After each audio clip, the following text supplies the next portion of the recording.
versículos 19 ao verso 24.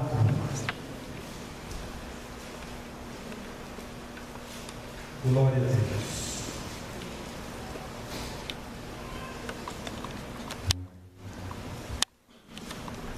João 4, 19 ao 24. Disse-lhe a mulher: Senhor, vejo que és profeta. Nossos pais adoraram neste monte, e vós dizeis que é em Jerusalém o lugar onde se deve adorar. Disse-lhe Jesus: Mulher, crê-me que a hora vem em que nem neste monte nem em Jerusalém adorareis o Pai. Vós adorais o que não sabeis, nós adoramos o que sabemos, porque a salvação vem dos judeus. Mas a hora vem, e agora é, em que os verdadeiros adoradores adorarão o Pai em espírito e em verdade, porque o Pai procura a tais que assim o adorem. Deus é espírito, e importa que os que o adoram, o adorem em espírito e em verdade. Quem pode dizer amém? Amém. Glória a Deus. Eu quero partilhar com os irmãos hoje uma mensagem sobre esse assunto, com o tema os verdadeiros adoradores. O que seria verdadeiro adorador? O que é um adorador? Adorar, se eu fosse procurar uma definição de dicionário, eu teria várias palavras, mas do ponto de vista da igreja, do culto, significa focar Deus de uma maneira ímpar, priorizar Deus, independente de situações e circunstâncias. A Bíblia diz que Jó, quando uma calamidade abateu sobre a sua casa, sobre a sua família, a Bíblia diz que ele se colocou de rosto no chão e prostrado ele adorou a Deus. Ele teve a capacidade, dado o seu envolvimento com Deus e a sua convicção na pessoa de Deus, ele foi capaz de adorar a Deus no pior momento da sua vida. Então, ser um adorador é mais do que ser meramente um religioso. Ser um adorador é mais do que ser frequentadores de reuniões religiosas. Ser um adorador é muito mais do que participar de um culto, ter uma atividade na igreja. Ser um adorador é algo que vai muito além de mero ritual religioso. A Bíblia diz aqui nessa passagem de João capítulo 4, Evangelho de João capítulo 4, a Bíblia nos dá algumas orientações de como é um adorador, ou de que maneira Deus recebe a minha adoração. Em primeira instância, para que eu me torne um adorador, para eu adorar a Deus, é importante que eu conheça a pessoa de Jesus. Deus é inacessível sem Jesus. Não tem como o ser humano se aproximar de Deus para adorar, para reconhecer, para louvar a Deus, senão pela pessoa de Jesus. Jesus é tudo que o ser humano pode conhecer de Deus. A Bíblia diz que ele é a expressa imagem da divindade, que ele é a revelação máxima de Deus para a humanidade. Então, se não passarmos por Jesus, é impossível eu adorar a Deus. Tem místicos, tem pessoas que é capaz de passar horas num ritual religioso, mas ela não estará adorando a Deus se se ela não reconhecer Jesus Cristo como o único e suficiente Salvador da sua alma, se ela não entender que Jesus é o único que pode nos dar acesso a Deus por meio da sua morte vicária, da sua morte expiatória na cruz. Então, começando, quero falar a respeito da importância de conhecermos Jesus. Jesus, ele tem aqui nesse texto até uma pergunta, e que se eu perguntar agora, todo mundo vai saber a resposta, mas é um enigma evangélico, que pergunta o seguinte: quando foi que o caminho sentiu cansaço, que o pão teve fome e que a água sentiu sede? Quem já ouviu essa pergunta antes? Ouviu? A resposta está nesse texto. Jesus, ele é o caminho, a verdade e a vida. Ele disse isso em João 14, verso 6. E a Bíblia diz que ele, nessa trajetória com os discípulos, ele, cansado do percurso, ele assentou-se à beira do poço. Então Jesus, o caminho, sentiu cansaço. Os discípulos tinham ido na cidade comprar comida, ou seja, eles estavam com fome. Jesus é o pão da vida, mas ele estava com fome. A Bíblia diz que ele pediu para a mulher para que ela lhe desse de beber, porque ele tinha sede. Então a água sentiu sede. É apenas um enigma para a gente brincar com as crianças, trabalhar com novos convertidos. É só uma pergunta. Mas a importância de conhecermos Jesus. Jesus, junto com os discípulos, como eu disse, ele estava num percurso com um destino traçado, e por não ter comida, os discípulos vão a uma aldeia comprar comida. Jesus, cansado do caminho, senta à beira de um poço, e naquela hora, naquele momento, era o cume do sol, meio-dia.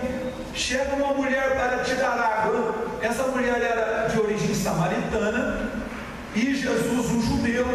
Essa mulher, a sua origem samaritana, era discriminada pelos judeus, porque os samaritanos eram uma mescla de gente. Quando o povo de Israel, o reino do norte, tinha sido levado escravo pelos assírios, para não deixar o lugar deserto, o rei mandou que fosse levado para lá gente de várias localidades. Ele envia um número de pessoas para morar ali, e essas pessoas misturaram junto com alguns samaritanos ou pessoas israelitas que haviam ficado ali na terra. A Bíblia diz que começou a haver ataque de animais ferozes, matando pessoas, e isso foi levado ao conhecimento do rei, e o rei então mandou que fosse levado para lá um sacerdote que conhecesse o costume do Deus da terra. Naquela época acreditava-se que cada localidade tinha a sua própria divindade. Então o rei, para evitar essa mortandade de pessoas, manda para lá um sacerdote. Ele foi orientado a que fizesse isso. Esse sacerdote ensinaria para o povo que tinha sido levado para lá o costume local em como cultuar a Deus, e isso aplacaria a ira entendida que havia em Deus, ao Deus da terra, por conta de não haver um culto a Ele. E a Bíblia diz que foi introduzido então o culto judaico para os samaritanos, mas juntamente com o ato de cultuar a Deus, eles também cultuavam outras divindades, eles também prestavam cultos a ídolos. E isso, por conta disso, eles alegavam ser descendência ou também um povo de Deus, mas os judeus, em hipótese nenhuma, aceitavam isso. E então não havia diálogo, não havia comunicação entre esses dois povos. E Jesus, assentado à beira do poço, a samaritana chega, e já desconfortavelmente por ver um judeu sentado ali, mas Jesus lhe dirige a palavra e pede à mulher que lhe desse de beber, porque ele estava com sede. A mulher replica, ela retruca que ele, um judeu, não devia falar com ela, samaritana.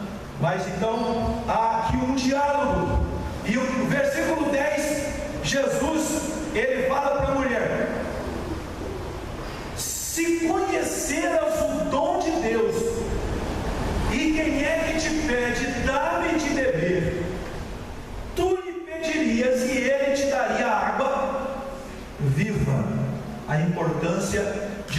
conhecermos a pessoa de Jesus. Olha, Jesus diz para elas: se conheceras o dom de Deus. O que significa dom de Deus? Na Bíblia, na versão Bíblia Viva, está escrito assim: se ao menos você, mulher, soubesse o presente maravilhoso que Deus tem para você. Jesus está pedindo água para a mulher. A mulher retruca que ela não tinha comunicação com ele, havia relações cortadas entre os dois povos. Mas Jesus diz para ela: mulher, Deus tem um presente para te dar. Se você pelo menos soubesse disso, se você conhecesse o dom ou a dádiva, o presente que Deus pode oferecer para você. Glória a Deus, aleluia. Quem é esse presente de Deus? Quem é o dom de Deus? É o próprio Senhor Jesus. Jesus é o maior presente de Deus para a humanidade. A humanidade, na pessoa de Adão, pecou, transgrediu, foi destituída da comunhão e da intimidade com Deus. A Bíblia diz que o homem estava caído, destituído da presença de Deus, mas foi necessário que Jesus viesse aqui para restaurar, para restituir o homem a seu estado original de comunhão com Deus. E em João 3,16 está escrito: porque Deus amou ao mundo em tal dimensão, de tal maneira, que Ele deu. Repita comigo: Deus deu. Mais forte: Deus deu. Jesus é o presente que Deus deu. Deus amou o mundo de tal maneira que deu o seu Filho unigênito, para que todo aquele que nele crê não pereça, mas tenha a vida eterna. Se eu e você, se nós crermos em Jesus, nós recebemos, se nós recebermos o presente, a dádiva que Deus nos oferece, nós não pereceremos, mas teremos vida eterna. Então Jesus diz para a mulher: você não conhece o dom de Deus, minha filha. Deus quer te dar um presente. Você nessa noite aqui, se ainda não tomou uma decisão por Jesus, você deverá oferecer a Deus a sua vida, porque Deus quer te presentear nessa noite. Deus quer que você saia daqui com um presente maravilhoso, que é o Senhor Jesus como teu Salvador. Jesus diz para ela: mulher, se você soubesse quem é que está te pedindo, tu é que lhe pedirias e ele te daria água viva. Se você conhecesse o dom de Deus, se você soubesse quem é que está te pedindo água, minha filha, você é que ia pedir água. Quem é que te pede? O que Deus pede? Quem é que pede é o próprio Deus. E o que Deus pede a cada um de nós? O que Deus quer de nós? O que Jesus quer de nós?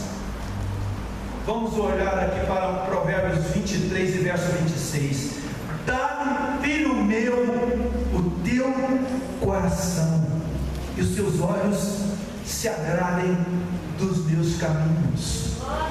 Olha o que Deus pede e quem é que está pedindo. Deus não pede nada para nós para nos privar. Deus não quer tirar nada do ser humano, ao contrário, Deus quer uma abertura na vida do ser humano para que ele receba de Deus a dádiva, o presente de Deus. Então Deus, quando ele fala em Provérbios 23, 26, dá-me, filho meu, o teu coração, Deus quer a sede das nossas emoções, dos nossos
5, versículo 7, o apóstolo diz: lançando sobre ele toda a vossa ansiedade, porque ele tem cuidado de vós. Deus quer as suas emoções nas mãos dele. Deus quer tratar as suas emoções. Deus quer tratar os teus sentimentos. Deus não quer ver você chorando pelos cantos. Deus não quer ver você acometido de insônia, de tristeza, de uma angústia que você não sabe de onde vem. Coloca isso nas mãos do Senhor Jesus. Ele quer tratar as tuas emoções. Dá-me, filho meu, o teu coração. Essa mulher, ela em princípio não sabia com quem estava falando. Jesus provoca um diálogo, porque ele queria ter acesso à vida daquela mulher. No verso 11, ela diz para Jesus: Senhor, tu não tens com que atirar, você não tem como tirar essa água, e o poço é fundo, onde pois tem água viva? Senhor, tu não tens como tirar. E eu pergunto para você: será que Jesus pode nos dar mais do que o que já temos? Essa mulher achava que tinha alguma coisa, ela conseguia, naquele momento ela se achava em condições mais privilegiadas do que Jesus. Ela não entende a pergunta, porque quando Jesus pede água, mas ao mesmo tempo diz para ela que ele poderia lhe dar outra água. E ela diz: como assim? Quem tem as ferramentas e o mecanismo de tirar água do poço sou eu. O senhor não tem sequer como tirar a água do poço. O poço é fundo, o senhor está de mãos vazias. Como é que o senhor vai tirar a água do poço? Meu irmão, você acha que Jesus é limitado ao ponto de ele não poder fazer nada por você? Você que quer segurar essa barra, não é assim que fala? Você quer aguentar essa barra sozinha, não quer colocar isso nas mãos de Jesus? Você quer continuar usando esses artifícios, esses paliativos para resolver a tua vida? Se não está resolvendo nada, você está apenas se enganando. Você está apegado a coisas que não vai te dar uma vida de paz, uma vida segura. Jesus pode. Será que Ele pode nos dar mais do que nós achamos que temos? Vamos ver Efésios capítulo de número 3, verso 14. O apóstolo Paulo fala assim: por esta causa me ponho de joelho diante do Pai, de toda a grande família de Deus, alguns deles lá em cima no céu, outros aqui embaixo na terra. Deus é o Pai da sua grande família, que já estão no paraíso. Pode entender-se sendo os anjos, e aqui na terra a igreja de Deus. Diante de Deus todos se dobram, toda a família toma o nome de Deus. Lógico, a família de Deus, para que, segundo a riqueza da sua glória, Paulo está dizendo: eu me ajoelho diante de Deus para pedir a Ele que, segundo a riqueza da sua glória, vos conceda que sejais fortalecidos com poder, mediante o seu Espírito no homem interior. Filho, dá-me o teu coração. O interior, o homem interior aqui é o nosso ser racional, é a nossa, volta a dizer, as nossas emoções. Paulo quer que Jesus Cristo, Ele seja, mediante o Espírito Santo, introduzido no coração do ser humano. Verso 17: e assim habite Cristo no vosso coração pela fé, estando vós arraigados e alicerçados em amor. Verso 18: a fim de poderdes compreender com todos os santos qual é a largura e o comprimento e a altura e a profundidade. A mulher achava que Jesus não tinha como chegar no fundo do poço. Será que você também está achando que Jesus, que crer em Jesus é uma coisa rasa, que vida cristã é uma coisa superficial?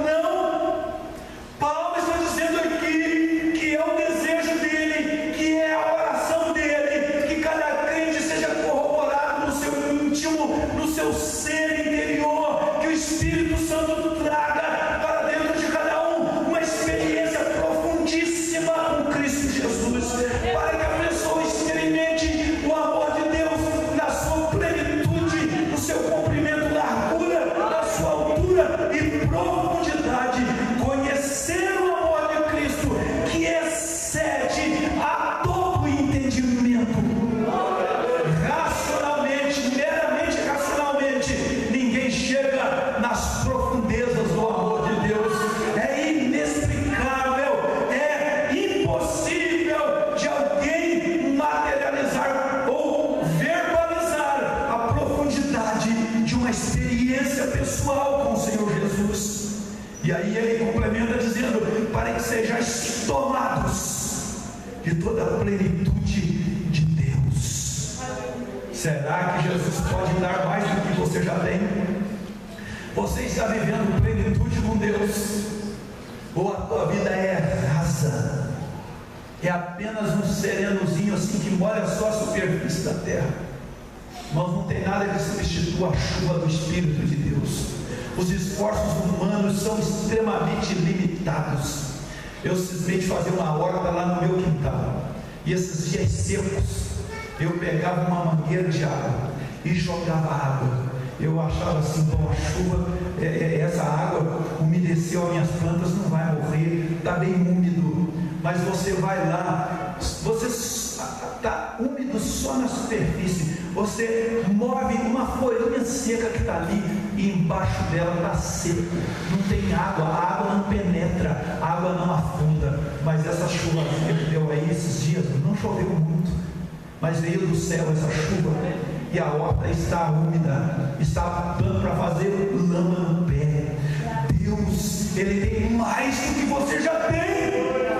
Os teus esforços, os teus méritos, os meus méritos, os meus esforços não conseguem mais do que umedecer a superfície. Mas Deus quer profundidade, Deus quer nos encher de plenitude, para que tenhamos uma vida abundante. Glória a Deus.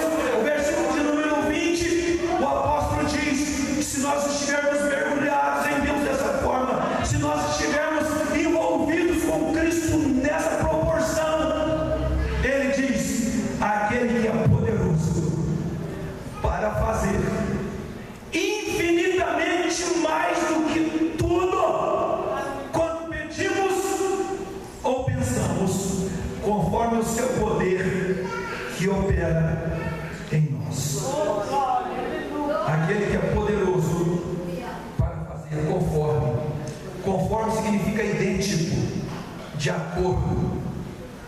Na Bíblia Viva diz assim: aquele que pode fazer pelo seu grandioso poder operando em nós, ele é capaz de fazer muito mais do que jamais ousaríamos pedir ou mesmo imaginar, infinitamente além de nossas mais altas orações, anseios, pensamentos e esperanças.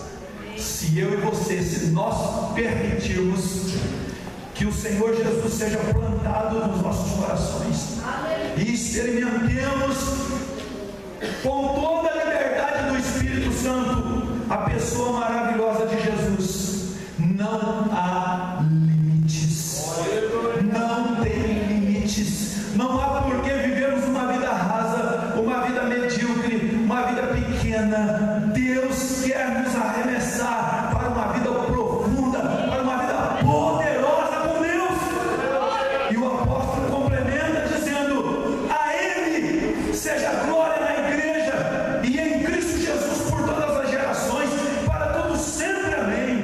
Paulo está dizendo a esse Deus que pode fazer infinitamente mais. Será que eu, que você, será que nós estamos estribados na compreensão pequena de que o que já temos já basta? Eu não quero perder o controle da minha vida, eu não quero me envolver muito com igreja, não quero me envolver muito com religião. É muito mais do que isso, meu irmão.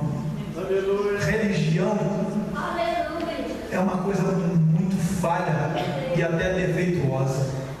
Mas a pessoa de Jesus Cristo, Ele é perfeito, e Ele pode nos preencher e satisfazer plena e completamente.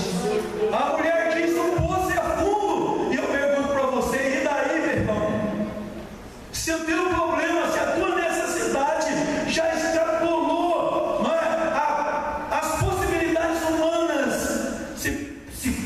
psicologia não resolve, psiquiatria não resolve, se medicamentos não resolve, se tratamentos e mecanismos à disposição da ciência não dá jeito, Jesus vai mais fundo. Jesus pode ir mais fundo. Não importa quão fundo seja o poço onde você está afundado nele, Deus pode te trazer para uma vida de abundância, uma vida abundante.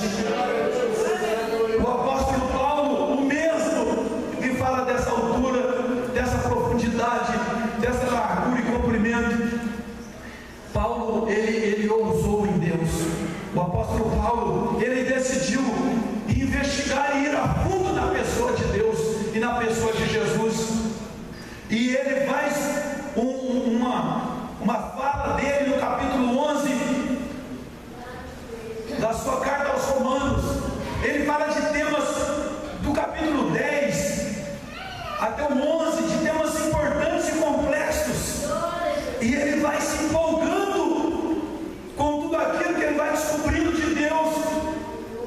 E eu ouvi uma vez um pastor dizendo o seguinte, que Paulo, ele disse: eu vou mergulhar no rio de Deus, eu quero mergulhar no oceano de Deus, eu quero pegar a areia no fundo do oceano de Deus, eu quero experimentar tudo que Deus pode me dar, eu quero ir a fundo em Deus.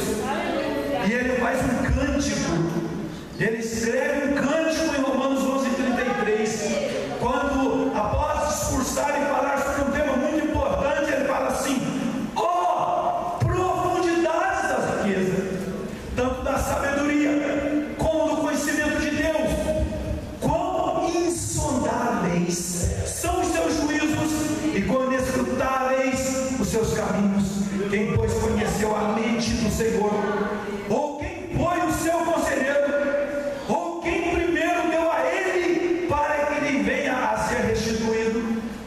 Então, esse texto aqui, o escritor disse o seguinte num livro que eu li, numa prédica que eu ouvi, que Paulo, ele mergulha no rio de Deus, ele quer ir ao fundo, ele quer pegar a areia no fundo, mas Paulo, ele não tem fôlego, ele vai indo ao fundo, ele vai tentando ir ao mais fundo possível, mas ele chega a uma altura em que ele não consegue mais ir adiante, e então ele volta à superfície desesperado, ele volta à superfície numa desesperada necessidade de oxigênio, e ele vem à superfície. Quando ele consegue sair à superfície, ele respira e diz: oh, profundidade da riqueza, tanto da sabedoria como do conhecimento de Deus. Meu irmão, você pode ir fundo em Deus. Deus tem mais para você, Deus tem mais para te oferecer. Deus quer envolver a tua vida numa experiência única, pessoal, intransferível. Deus quer que você o conheça plenamente. Glórias ao nome de Jesus. A mulher então diz para Jesus: onde, pois, tens a água viva? Como podes oferecer-me uma água melhor do que a que eu tenho? Volto a dizer, ela ainda não sabia quem era Jesus. Ela está travando um diálogo com Jesus na esfera meramente horizontal. E aí no capítulo 4, no verso 12, ela fala para Jesus: és tu porventura maior do que Jacó, o nosso pai, que nos deu um poço, do qual ele mesmo bebeu, e nem assim seus filhos e seu gado? O irmão Jomar falou desse patriarca aqui, quando ele sai da casa dos seus pais e vai buscar lítigo, abrigo, refúgio na casa do seu tio. ele se torna um grande líder, o seu nome se torna o nome de uma nação. E a essa altura, Israel ou Jacó era um personagem histórico reverenciado pelos judeus e pelos samaritanos. E a mulher está então agora questionando Jesus: quem o senhor acha que é? Quem o senhor pensa que é? Por acaso, em outras palavras, seu judeuzinho, o senhor está achando que o senhor é mais importante do que o nosso pai, o nosso ancestral? O senhor acha que o senhor é mais importante do que aquele que fez o poço ele mesmo, bebeu do poço, e a sua família, o seu gado bebeu do poço? Muitas vezes o orgulho de nossa história nos limita, nos priva. Jesus tem mais do que as nossas tradições jamais poderiam nos oferecer. Quando nos estribamos num valor histórico, em preceitos históricos, nós limitamos a ação do Senhor Jesus em nós. Mas veja só, ela pergunta: Jesus, o Senhor é maior que o nosso Pai? Os discípulos, certa feita, andando com Jesus, eles começaram no dia de sábado pegar grãos de trigo e comer na lavoura, e era sábado, e os judeus os censuraram por conta disso, disseram que não estava correto. Então Jesus lhes lembrou uma história acontecida com Davi, que ele não tinha pão para dar aos seus soldados que estavam com fome.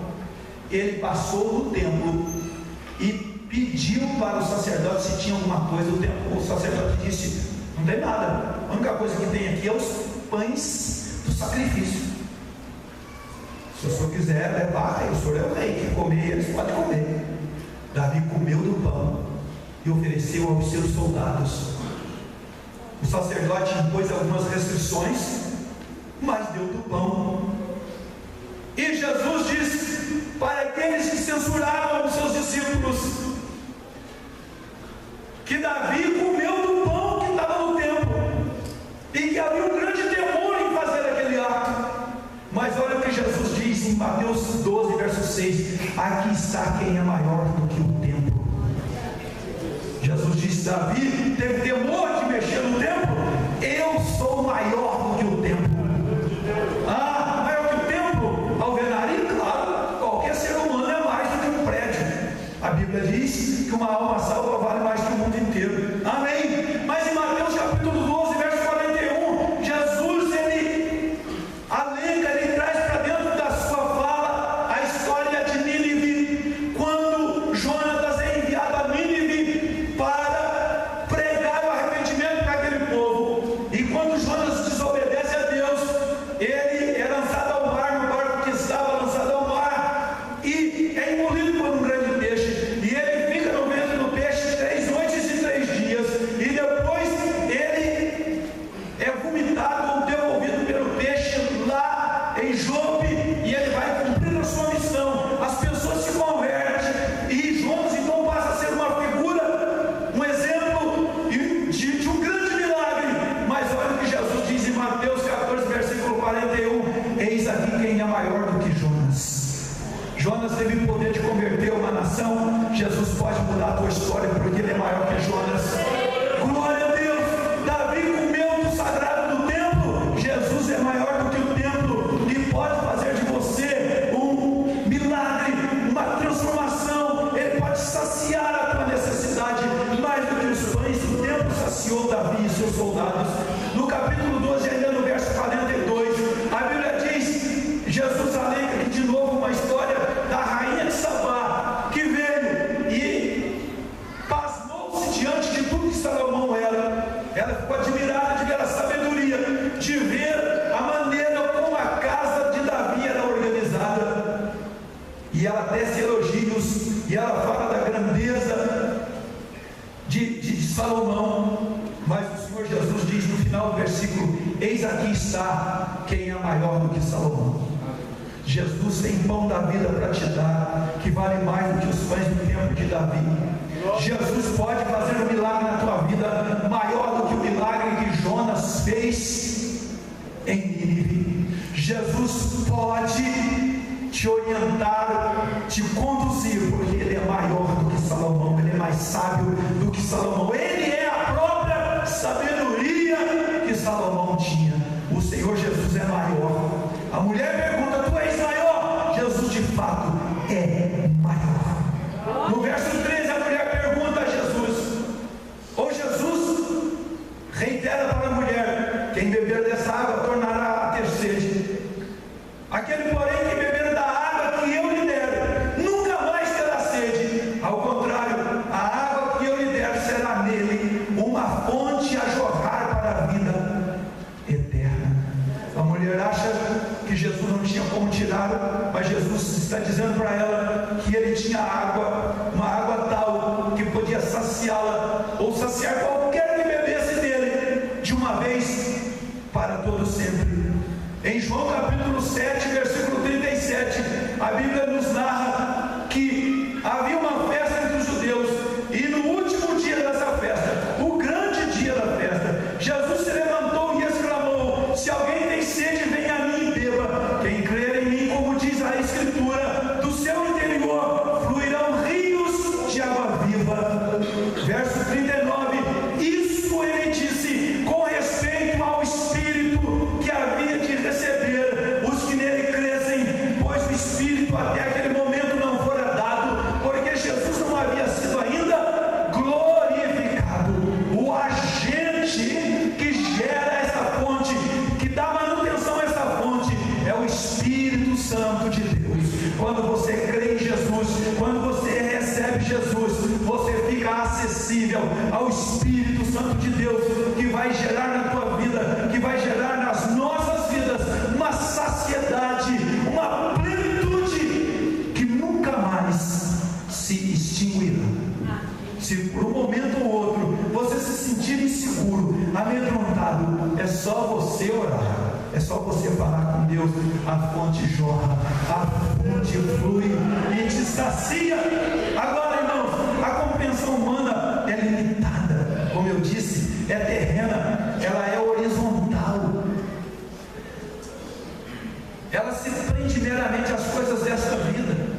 O verso 15: disse a mulher: Senhor, dá-me dessa água, para que eu não mais tenha sede e nem precise vir aqui buscá-la. Até aqui, essa mulher ainda não tinha entendido nada. Jesus estava falando de coisas verticais, mas ela estava com a sua compreensão horizontal, física, material. E em Romanos 15, verso 19, o apóstolo Paulo assevera dizendo: se a nossa esperança em Cristo se limita apenas a esta vida, só relacionamento com Deus, para ter apenas e tão somente satisfação humanas, físicas, temporais, isso é uma perca de tempo. Deus tem muito mais para nos oferecer. Jesus, então, ele parte para uma outra abordagem com essa mulher. Ela não está entendendo, ela não está assimilando. Então, para continuar o diálogo, Jesus lhe dá uma sugestão. João 4,16, disse-lhe Jesus: vai, chama teu marido e vem cá. Vai buscar o marido. Ao que a mulher respondeu: não tenho marido. Verso 17, replicou-lhe Jesus: bem dissestes, não tenho marido, porque 5 maridos já tivestes, esse que agora tens não é teu marido. Isso dissestes com verdade. Isso chocou a mulher, isso mexeu com ela, isso chocou ela profundamente. E ela então disse para Jesus: Senhor, vejo que tu és profeta. Quem te contou essas coisas? Como é que o Senhor sabe do meu passado? Como é que o Senhor conhece a minha história? Presta atenção nisso. Jesus, quando mexe na nossa história, Jesus, quando mexe no nosso passado, não o faz com o intuito de nos humilhar, de nos envergonhar, mas o faz com o propósito de se revelar a nós, para entrar em nossa história. Ele quer o nosso consentimento, ele jamais invadirá as nossas vidas. Ele quer que essa mulher faça uma abertura para que ele entre na sua vida. Em Apocalipse 3:20 está escrito: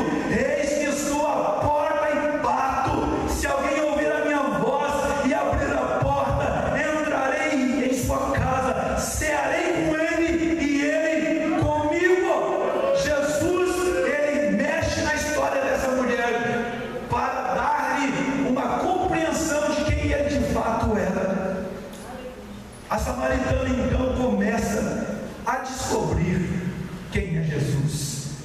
Ela diz: Senhor, vejo que és profeta.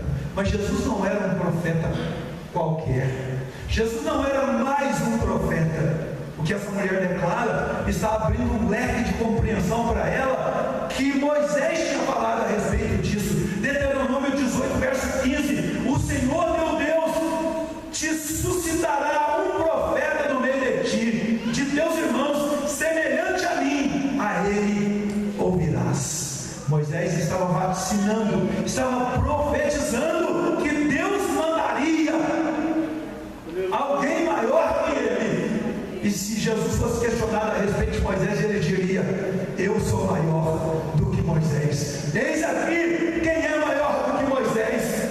Ao que a mulher diz no versículo 21. Jesus diz à mulher no verso 21. Desculpa, irmãos. No verso 20, a mulher diz então: nossos pais adoraram nesse monte. Vós, entretanto, dizeis que em Jerusalém é o lugar onde se deve adorar. O foco, o tema da nossa mensagem é os verdadeiros adoradores. Como é que eu sei como ser um verdadeiro adorador? Jesus está conduzindo essa mulher para que ela saiba o que é adoração e o que é ser um verdadeiro adorador. E ela então diz para Jesus, ela busca outra historicidade dos fatos, e ela diz que os seus pais, os seus antepassados afirmavam que ali em Samaria era o lugar da adoração, mas que os judeus diziam que Jerusalém era o lugar da adoração.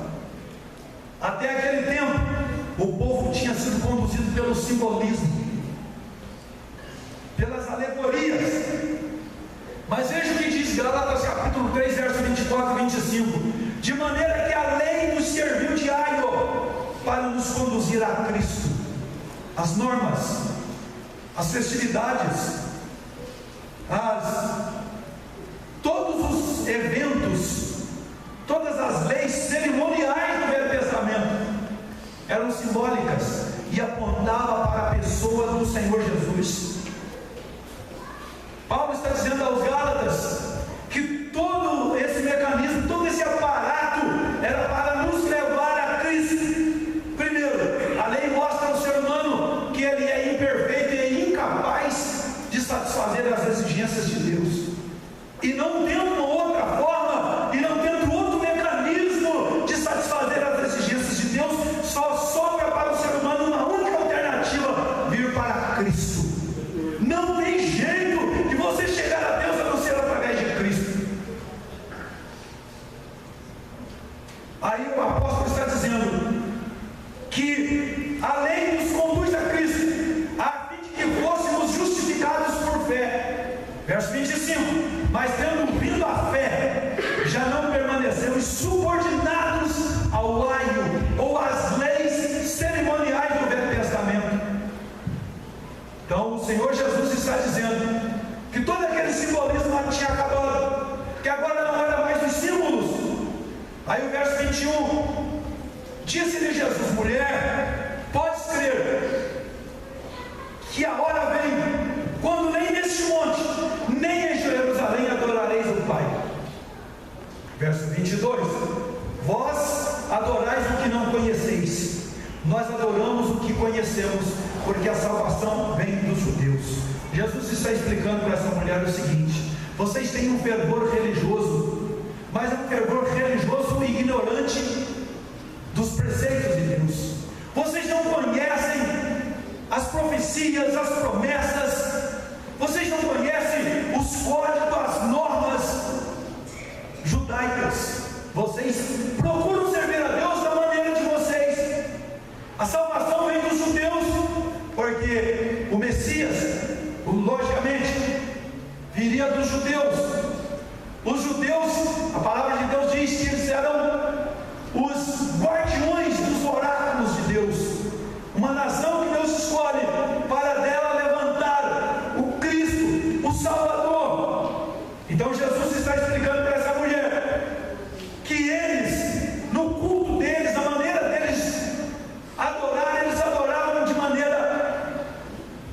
sem o conhecimento adequado.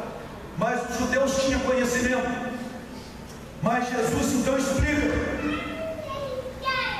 que um momento agora, a revelação maior de Deus estava chegando, onde o ponto de reverência e de adoração não é um lugar físico. Adorar a Deus é um estilo de vida. Onde eu estiver, eu posso adorar a Deus em qualquer circunstância. Eu não dependo de aparatos, eu não dependo de liturgia para ser um adorador. Eu posso honrar, adorar, louvar e bendizer a Deus em qualquer lugar que eu estiver. Assim como os judeus, que eram detentores das leis mosaicas, a teologia assembleana é muito superior à de muitas denominações novas que têm surgido, que na sua maioria estão eivadas de erros, de crendices, de heresias, algumas até trazendo simbolismo do judaísmo para dentro do seu culto. Agora, onde a fé não entra pelos ouvidos, a Bíblia diz que a fé vem pelo ouvir e ouvir a palavra de Deus. Quando eu não dou atenção ao que a palavra de Deus diz, para aprender a adorar a Deus como a palavra de Deus revela, crendices e superstições entram por outra parte na minha vida. Então veja só, a fé genuína de um ouvinte, de um adorador, ela precisa estar alinhada com a fé que a palavra de Deus propaga. Hebreus capítulo 4 versículo 2 diz que os judeus não foram felizes na maneira de servir a Deus, porque também a nós, ele diz, foram anunciadas as boas novas, como se deu com eles, aos judeus, mas a palavra que ouviram não lhes aproveitou, visto não ter sido acompanhada pela fé naqueles que a ouviram. Eles não conseguiram. Os judeus, quando vem o Evangelho, quando vem a graça, eles fecham o coração, eles preferem ficar com as crenças, com as tradições, com os rituais, eles não se abrem para a graça salvadora do Senhor. Então eu e você, nós precisamos ter o nosso coração aberto para receber a graça, a salvação e a misericórdia de Deus. Aí Jesus complementa para a mulher: a hora vem, a hora já chegou, os verdadeiros adoradores adorarão o Pai em espírito e em verdade. É esses adoradores que Deus está procurando. Deus é espírito, Deus não é representado por nada físico, e importa que quem adore a Deus não dependa de absolutamente nada físico para prestar o seu culto de adoração a Deus. Fica de pé, por favor. Adorarão o Pai em espírito e em verdade. Adorar a Deus em espírito e em verdade não se limita a um conjunto de normas e regras que se limita a um lugar físico. Na verdade, ser um adorador em espírito e em verdade é um estilo de vida. Deus quer que eu e você adotemos esse estilo de vida. Essa mulher compreende, essa mulher entende, porque no verso 25 ela fala: Senhor, eu sei que o Messias vai vir, ele é chamado Cristo. Quando ele vier, nos anunciará todas as coisas. O seu coração está em ebulição, o seu coração está fervente. E Jesus diz para ela: mulher, sou eu que falo contigo, minha filha. Eu sou o Messias, eu sou o Cristo. Todo esse nosso diálogo foi para que eu me revelasse a você. A Bíblia diz que a mulher, ela abandona o seu cântaro, ela deixa aquilo que ela tinha ido fazer ali, e ela sai para o vilarejo. Ela vai em direção às pessoas e começa a dizer às pessoas: olha só, eu encontrei um homem que falou comigo, ele me disse tudo da minha vida, ele revelou a minha vida na sua totalidade. Seria porventura este o Cristo? Para mim satisfaz, para mim basta. A Bíblia diz que a multidão acudiu, que a multidão foi para lá e persuadiram Jesus que permanecessem com eles. E à medida que Jesus ia falando, e à medida que Jesus ia se comunicando, e à medida que Jesus ia se revelando, as pessoas pessoas encontravam a mulher. Imagina quem era essa mulher agora naquela multidão. Uma diaconisa?